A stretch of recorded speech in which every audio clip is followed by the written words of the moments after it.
Сәлеметсіздер ме балалар? Бүгінгі өтетін тақырыбымыз 7-ші сынып масса, көлем, тығыздық. Тақырыбымыз тығыздық.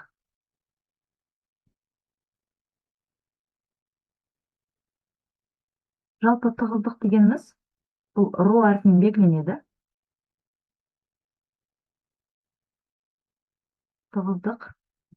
Тығыздықтың өзі бірлік көлемге сәйкес келетін массаны сипаттайтын шама.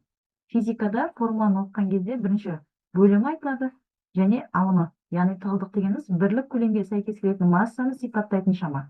Өлшем бірлігі килограмм бөлінген метр кубқа тең.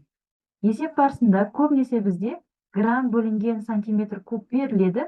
Біз оны міндетті түрде килограмм бөлінген метр кубқа айналдырып аламыз. Қазір алдағы уақытта оны қалай айналдыру керектігін көрсетемін. Мұндағы М деп тұрғанымыз бұл дененің массасы.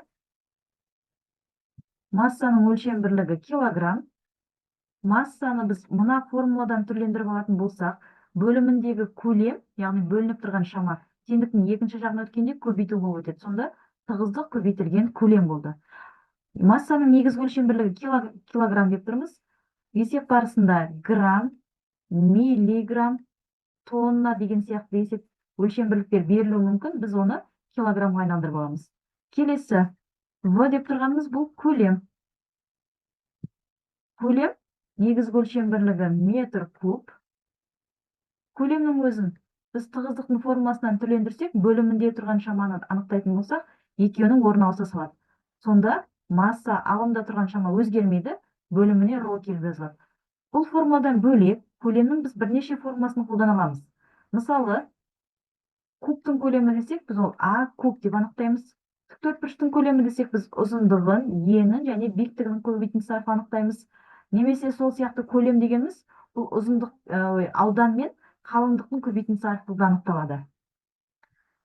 Көлемнің есеп барысындағы өлшем бірлігі, негізгі өлшем бірлігі метр куб болса, есеп барысында бізге сантиметр кубпен берілуі мүмкін, дециметр кубпен берілуі мүмкін, немесе литрмен берілуі мүмкін.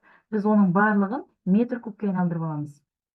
Осы шамалардан бөлек бізде қоспа деген ұғым бар. Қоспа дегеніміз әртүрлі заттың араласуынан пайда болған денені біз қоспа деп аламыз.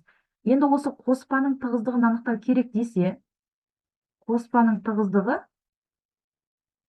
бізге берілген екі заттың массаларының қосындысын сол екі заттың көлемдерінің қосындысына қатынасы арқылы анықталады.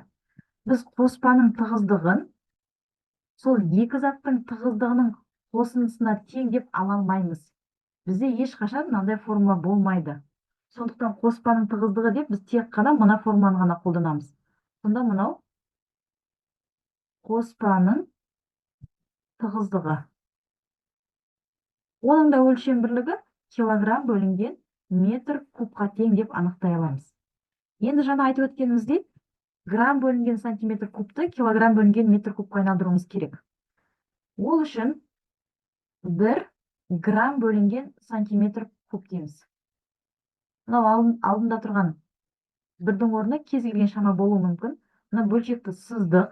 Граммды килограммға айналдырамыз. 1 граммда оның -3 дәрежесі килограмм бар. Немесе 0,1 килограмм бар дейміз. Физикада көбінесе есептерді шығарған кезде дәрежелі санмен жұмыс жасаған бізге есебімізде ыңғайлы. Сондықтан 10-ның -3 дәрежесі килограмм. Ал 1 сантиметр кубымыз ол 10-ның -6 дәрежесі метр кубқа тең. Дәрежелі сан алымына ауысқан кезде қарама-қарсы таңбамен ауысып отырады. Сонда 10-ның -3 дәрежесі көбейтілген 10-ның +6 дәрежесі. Килограмм бөлінген метр куб. Дәрежелердің таңбалары әртүрлі болса азайтылады, және үлкен санның таңбасы сақталады. Үлкен сан бізде плюс дәреже, сонда 10-ның 3 дәрежесі килограмм бөлінген метр куб деп аламыз. Килограмм бөлінген метр куб. Сонда 1 грамм бөлінген сантиметр кубты айналдыратын болсақ, бұл 10-ның 3 дәрежесі килограмм бөлінген метр куб деп аламыз.